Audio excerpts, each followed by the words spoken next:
Nos confrères les décodeurs du monde, dont on ne pourra ici que louer le travail salutaire dans la chasse aux fausses informations, ont considéré que Jean-Luc Mélenchon s'était livré à une intox au cours d'un débat avec le délégué général d'En Marche, Christophe Castaner, également secrétaire d'État aux relations avec le Parlement.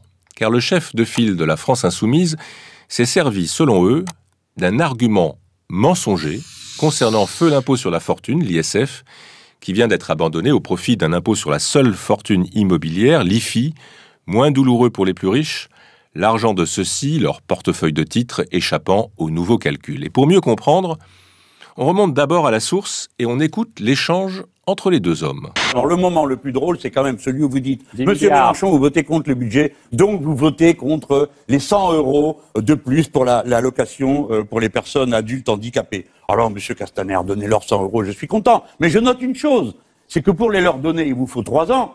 Mais par contre, pour redonner 1,5 million par tête de pipe aux 100 plus riches de ce pays, il vous aura fallu que 2 mois. Non, c'est pas vrai. Ah oui, pour les uns, c'est tout de suite, non, pour les autres, vrai. une autre fois. C'est pas voilà vrai. la vérité. C'est pas vrai, ça rentrera en vigueur. Les premières mesures au même moment. Vous savez que l'ISF, même si c'est voté dans la loi de finances maintenant, ça tombera à l'automne, comme les premières mesures en faveur de l'allocation oui, mais c'est bien sur 3 ans, du minimum vieillesse.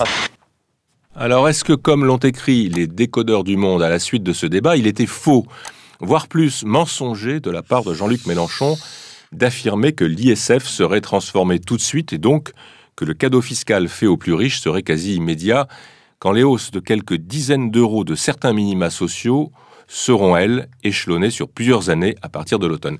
Était-ce faux au motif, selon eux, que les contribuables concernés ne verraient leur impôt diminuer qu'à l'automne de 2018 ?